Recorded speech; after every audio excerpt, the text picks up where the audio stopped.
Bapak Sri Kuncoro sekalian, sowan kula sak rombongan inggih awit pangestunipun Bapak Sri Kuncoro sekalian kasembuh pangestunipun para sesepuh lan para sepuh ing mriki lampah kula sak rombongan saking griya ing pandhéan Umbul Harjo Ngayogyakarta dumugi ing wisma mriki inggih kanthi wilujeng nir ing Sambikara.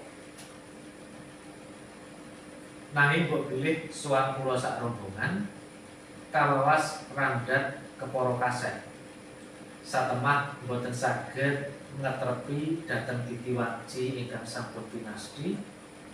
Sedaya wau inggih awit kawontenan ingkang boten saged dipun siraki.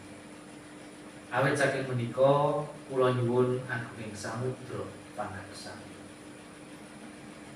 Sakalangkung damel bombonging manah. Dene sakdateng kula sak rombongan tinampi lan ingacarana kanthi satataning kekadaran.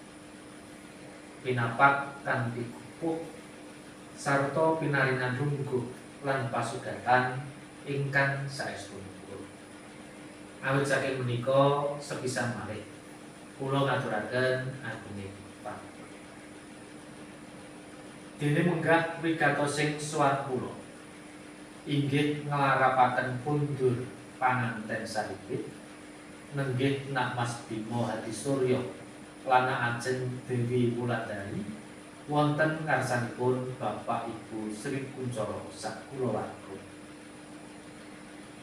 Cundhuk dawuhipun Bapak Ibu Sri Kuncoro kapengker bilih menawi sampun dumugi titi wanci putra kekalih kadhaupna kanthi saktataning agami Islam. Awit saking pangestunipun inggih sampun kaleksanan ing dinten Jumuah Kliwon Surya setunggal September 2023 wanci jam 8 enjing lan sawetawis dipun pahargya kanthi pawiwahan prasaja ing dinten Minggu Pahing Surya kaping 3 September warsa 2023 wonten ing griya pandhéan Umbul Harjo Ngayogyakarta. Kula suwunaken donga pamuji lan panjurung pangestu tumanduk dumateng panganten saripit.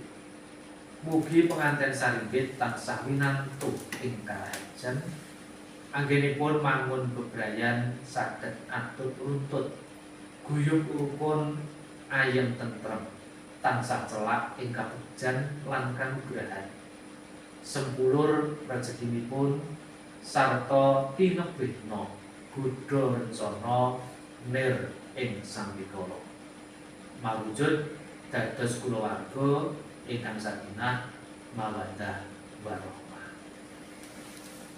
Mugi-mugi tumuli kaparingan momongan ingkang saged damel bumbung lare ingkang soleh lan solehah luhur bebudanipun putra ingkang bagus warnanipun sulistya citranipun tansah bangun miturut dhateng tiyang sepuh sarta ing tembe migunani tumrap agama nusa bangsa lan nagari. Panjenenganipun Bapak Ibu Sri Kuncoro sumrambah sedaya kulawarga. Sinasa samangke yuga kekalih sampun tumapak mbangun bebrayan nanging saestu taksih mudha tunggu ing bab ubeng inger lan bot repoting baliwisma menapa dene mbangun pasrawungan ing madyaning bebrayan agung. Awit saking menika Bapak Ibu Mulyadi hanyu manggaaken borong anggenipun paring wewarah pituduh panggula entah dhateng panganten saripit. Semanten ugi menawi putra kekalih cumandha dhateng pandhéan inggih badhe karengkuh kagula entah kautamaning gesang